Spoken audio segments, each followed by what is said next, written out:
Hey everybody, I'm going to read two chapters from our Junie B. Jones book. Junie B. Jones is a party animal. Because I skipped yesterday, I wasn't able to get to our reading, so I'm going to read two chapters.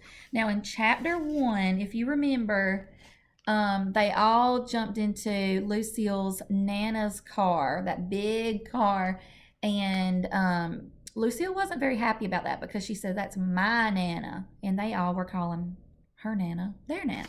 Okay, chapter 2. Lucille sits at my same table in room 9. She kept on being mad at me, only I don't even know why. "That is a lovely sweater you're wearing today, Lucille," I said, very pleasant. She scooted her chair away from me. I scooted next to her.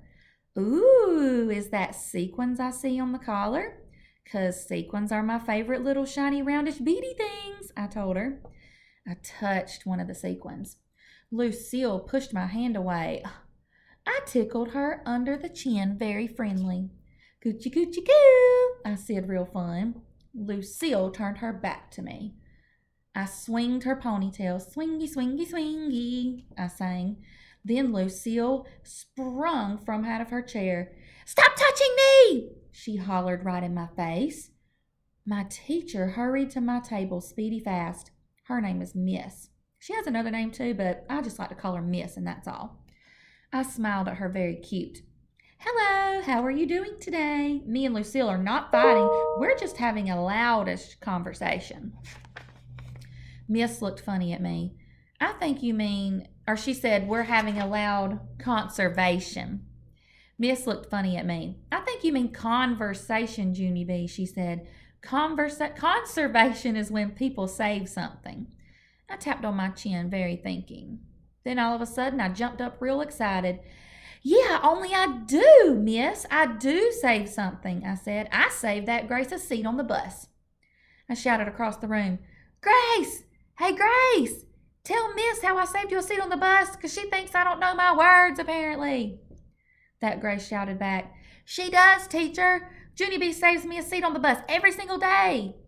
I smiled very proud. "See, Miss? I told you I saved something." Miss stared at me a real long time. Then she closed her eyes and she said she needs a vacation.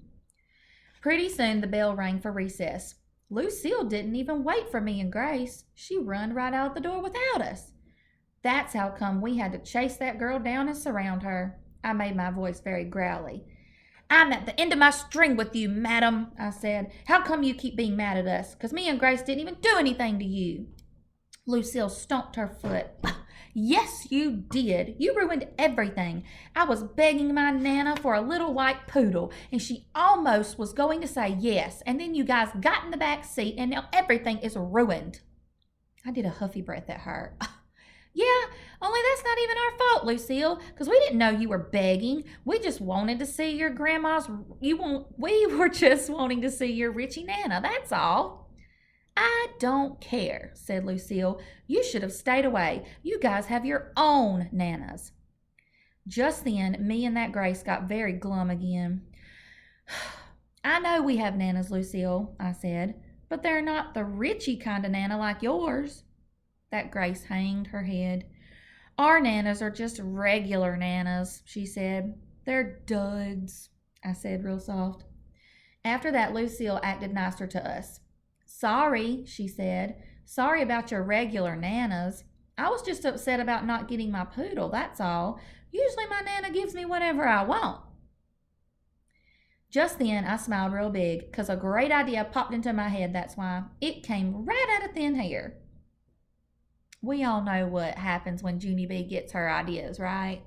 They're usually crazy. "Lucille, hey, Lucille, maybe me and Grace can come to your Nana's house and we can help you beg for a poodle." I danced all around. "And here's another great idea.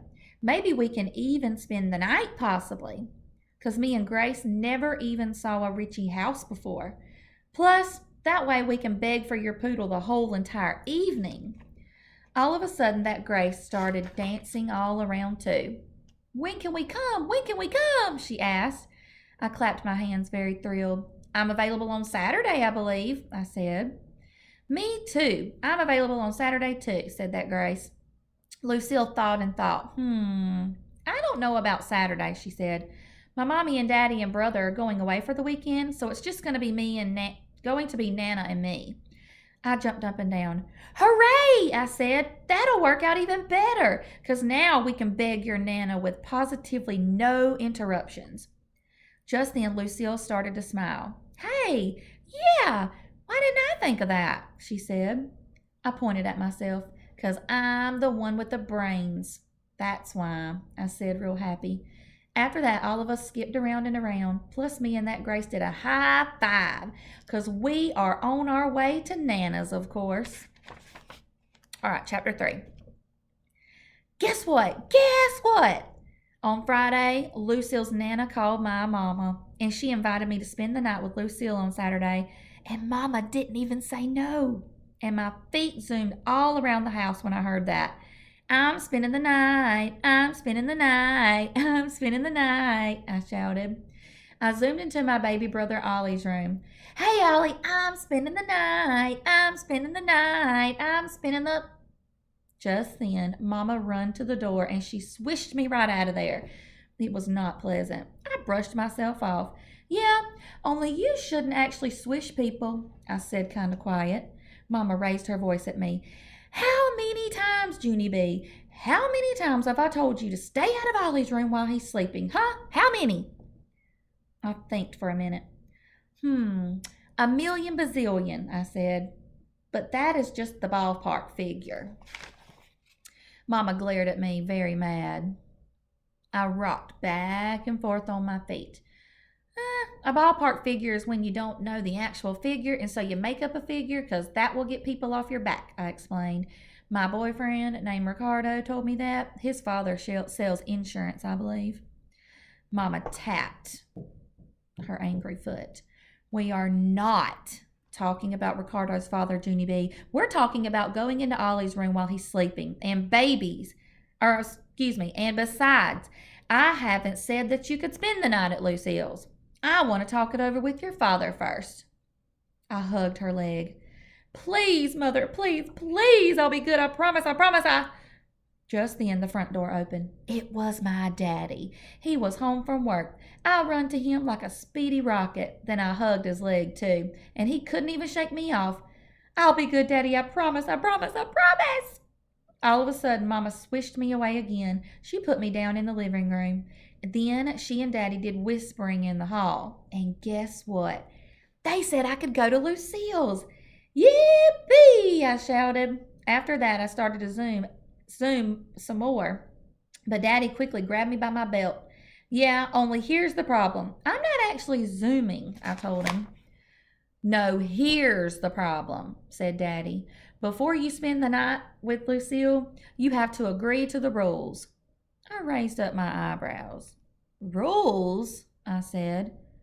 There's rules involved? Lots of rules, said Daddy. Then he and Mama bended down next to me, and they told me the rules of spending the night.